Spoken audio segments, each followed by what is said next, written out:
गुरुमुखो, श्री संत नगर की भूमि को श्री सद्गुरुदेव महाराज जी की श्री तृतीय पातशाही जी ने परमार्थ लाभ हेतु बनाया था। यहाँ पर रेतीली भूमि होने पर भी कुछ स्थानों से सफाई करवा कर कमरे बनवाए व अंगूरों का उत्थान लगवाया। उन्होंने स्थान स्थान पर भक्ति परमार्थ के केंद्र बनाने का बीजारोपण कर दिया, जिसे पुण्य वृक्ष पर लगे मीठे फलों से भरपूर करना था, अर्थात आत्मिक उन्नति के साधनों से स्थानों को सुसज्जित कर संस्कारी जीवों को आत्मिक लाभ कराना था।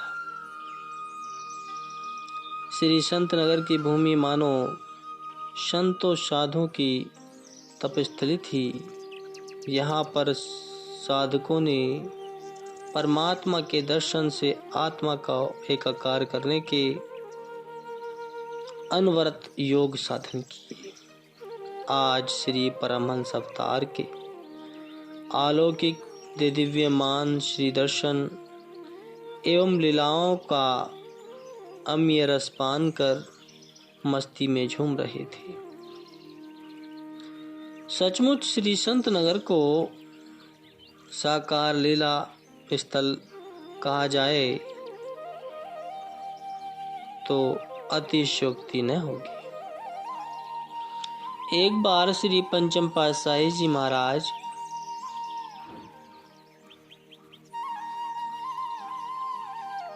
कुछ सेवादारों को साथ लेकर अंगूरों के बगीचे में गए। पुनः एक टहनी जो श्री तृतीय पातशाही जी का लीला स्थल था के पास गए। सेवकों को आवश्यक निर्देश दिए और कहा कि हम जिस स्थान की ओर देखते हैं सब मानो यही प्रार्थना कर रहे हैं कि श्री प्रभु प्रथम दृष्टि हम पर डाले। समय तो कुछ अवश्य लगेगा, हमें श्री संत नगर का शीघ्र ही निर्माण करना होगा। यह स्थान चाहे छोटा ही होगा, परंतु यहाँ पर हजारों जीवों को सत्संग का लाभ मिलेगा। दुनियावी कामों से जिन्हें फुर्सत ही नहीं, वे भी अल्प समय में यहाँ से आत्मिक आनंद को पाकर माला माल होंगे। 15 दिन तक यहाँ परमार्थ लाभ करवाकर आपने श्री आनंदपुर के लिए प्रस्थान किया। आत्म सुख के प्रदाता महापुरुष जीवों में आत्म सुख की संपदा बांटने के लिए तत्पर रहते हैं। आप श्री मौज से श्री संत नगर में जिस कार्य की रूपरेखा बनाकर सेवकों को सेवा सौंप आए थे, उसे देखने व विकास कार्य को आगे बढ़ाने के लिए सन 1971 मार्च में श्री आनंदपुर से पुनः श्री संत नगर की ओर प्रस्थान किया। मार्ग में शिवपुरी और परमधाम ग्वालियर को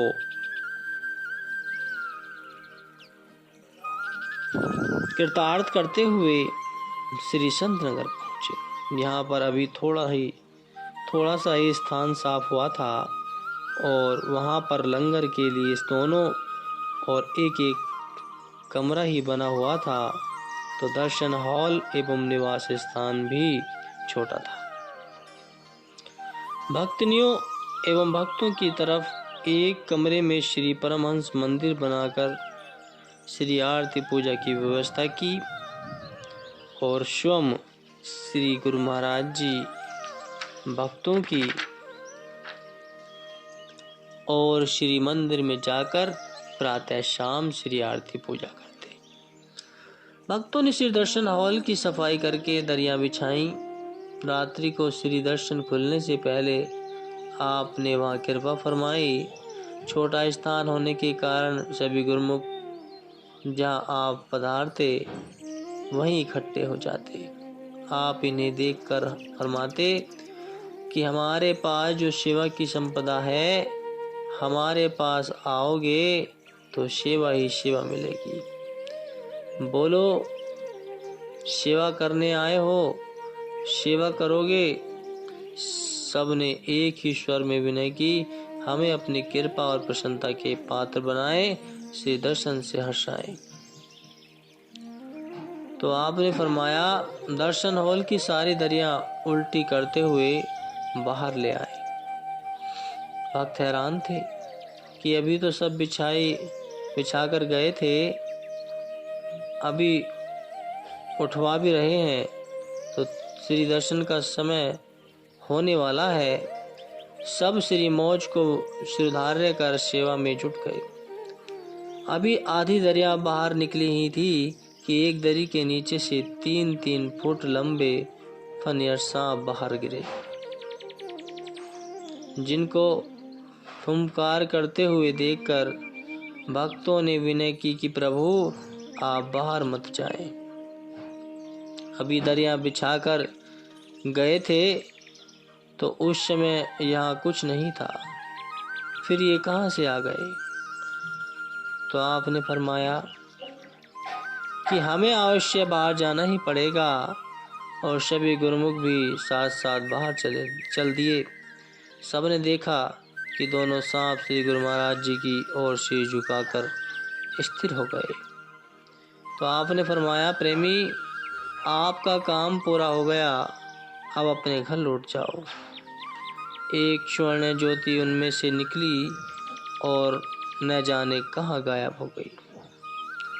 आपने मुस्कुराते हुए सब गुरुमुखों को कहा कि ये आप सबके दर्शन से मुक्त हो गया है, आओ सब दरिया बिछाओ, सेवा में लग जाओ। उस समय द्वापर युग का वह प्रसंग अपनी पुरातन स्मृति दिला रहा था कि बाल रूप में भगवान श्री कृष्ण जी ने प्रांगण में 2 वृक्षों को खिली लीला करते हुए गिराया। उनमें से कुबेर पुत्र मणिग्रीव व नल कुबेर देव पुरुषों ने जड़ योनि से मुक्त होकर वंदना करते हुए आभार प्रकट किया कि महात्मा दर्शन। अलखानंद जी ने कहा कि श्री गुरु महाराज जी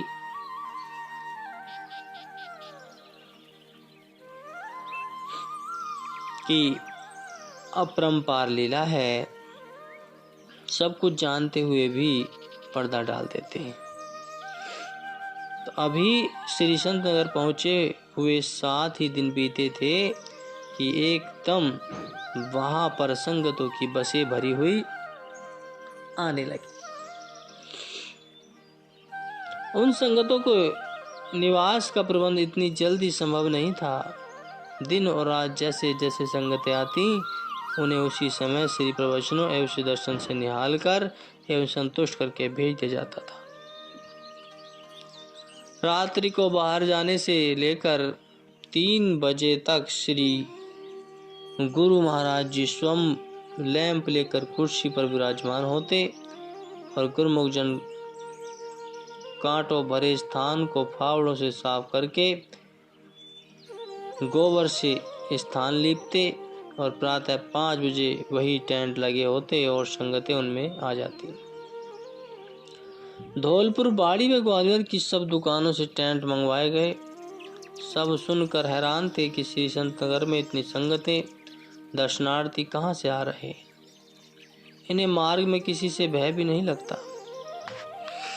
धौलपुर में एक भक्त जी को किसी ने कहा कि सब जानते हैं कि धौलपुर का मार्ग खतरे से खाली नहीं है। रात दिन प्राइवेट बसें से दर्शन के लिए आ रही हैं। भक्त जी ने उत्तर दिया, भाई, भगवान अपने भक्तों को स्वयं बुलाते हैं और स्वयं उनका उत्तरदायित्व संभालते हैं। यह बुद्धि की पहुंच से परे है। इस प्रकार 6 दिन निरंतर कार्यक्रम चलता रहा। दर्शन हॉल, आवास स्थान, लंगर आदि सब स्थान छोटे हो गए।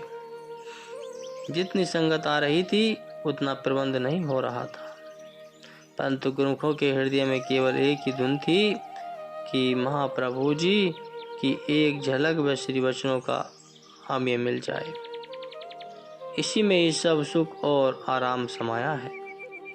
आपकी मृदु मुस्कान, कृपा दृष्टि तथा श्री दर्शन गुरुमुख प्रेमी जिज्ञासुओं के मानस पटल पर अंकित हो आत्मसंतुष्टि से लाभान्वित कर रहे। 7वें दिन संक्रांति थी। खुले स्थान पर श्री दर्शन खुले और आपने श्री वचन फरमाए,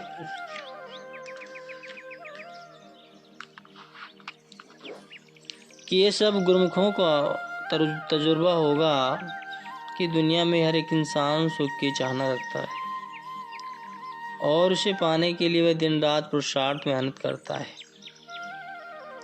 अपनी अकल, बल व चतुराई से यही चाहता है कि मुझे सुख मिले, मगर वह सुख ढूंढता किस में है?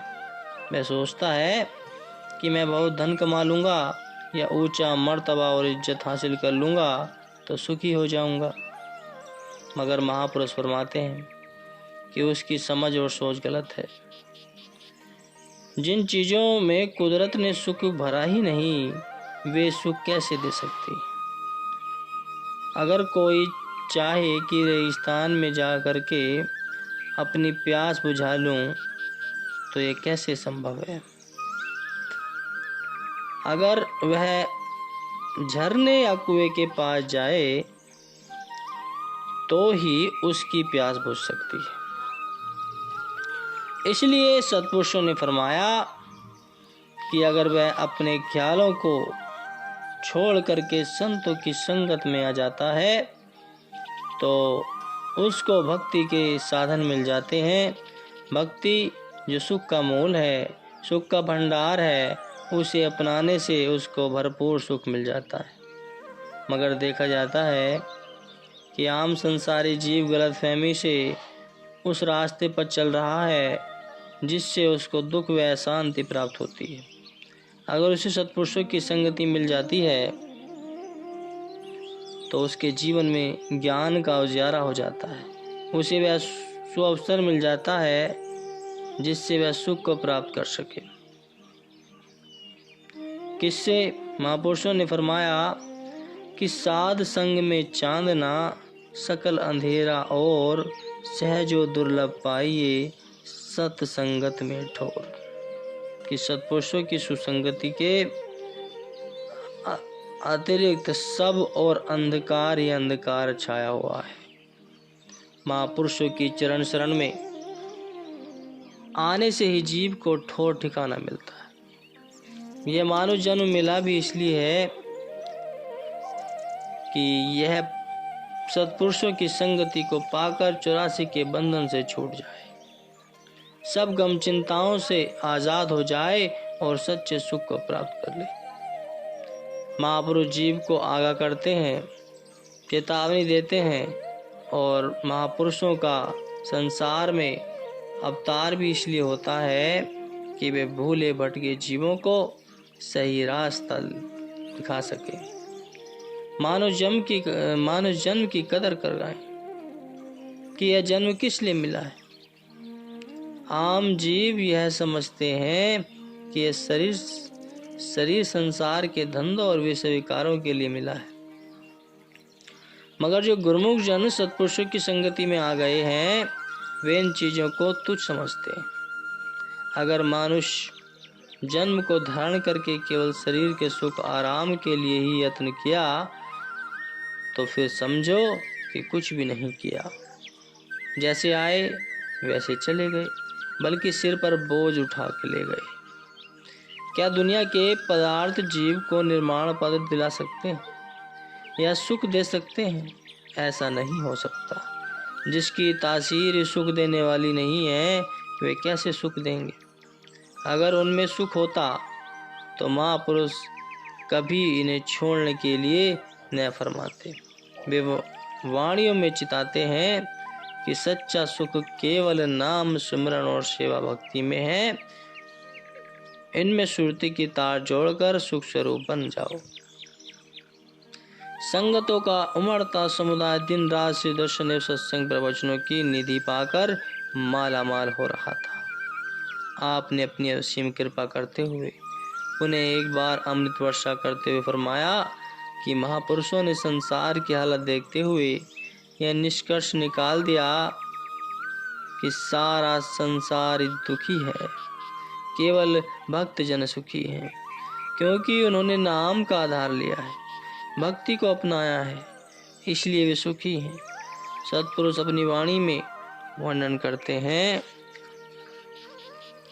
कि कबीर सब जग दुख भरा, सुखिया नहीं संसार, सुखिया केवल भक्त जन जाके नाम आधार। कि भक्ति के प्रताप से गुरुमुखों का परलोक भी सुख में बन जाता है और उनकी आत्मा पवित्र और पाक साफ होकर अपने मालिक से जा मिलती है।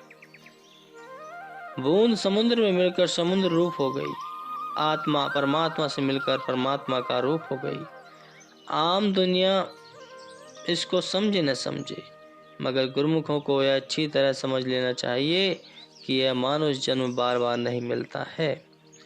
यदि यह अवसर हाथ से निकल गया तो फिर बाद में इतना पछताना होगा। उस पछतावे से बचने के लिए, दुखों से बचने के लिए महापुरुष कहते हैं कि हे प्राणी तू जाग, गफलत की नींद में मत सो। यह तेरा अपना शरीर भी अंत में तेरा साथ नहीं देगा। माता पिता बहन भाई बंधु मित्र आदि संबंधियों को तो समझता है कि ये अपने हैं, परंतु जब इसकी आत्मा इसके शरीर से निकल जाती है तो ये शरीर को ले जाकर जला देते हैं। एक दिन के लिए भी घर नहीं रखते। सही मायनों में महापुरुष ही जीव के साथ हित करते हैं। वह कौन सा हित है? वे उसकी आत्मा को परमात्मा के संग मिलाने का यत्न करते हैं। इसी में जीव का कल्याण है और इसी में ही मनुष्य जन्म की सफलता है। आपने अपने महापुरुष महात्मा लोगों के द्वारा से सत्संगियों से आज्ञा भेज दी कि अब इस बार का प्रोग्राम समाप्त हो गया है, आगे पुनः पहले ही सबको सूचित कर दिया जाएगा ताकि संगतों को सुविधा प्राप्त हो सके। बोलो जयकारा, बोल मेरे श्री गुरु महाराज जी की जय।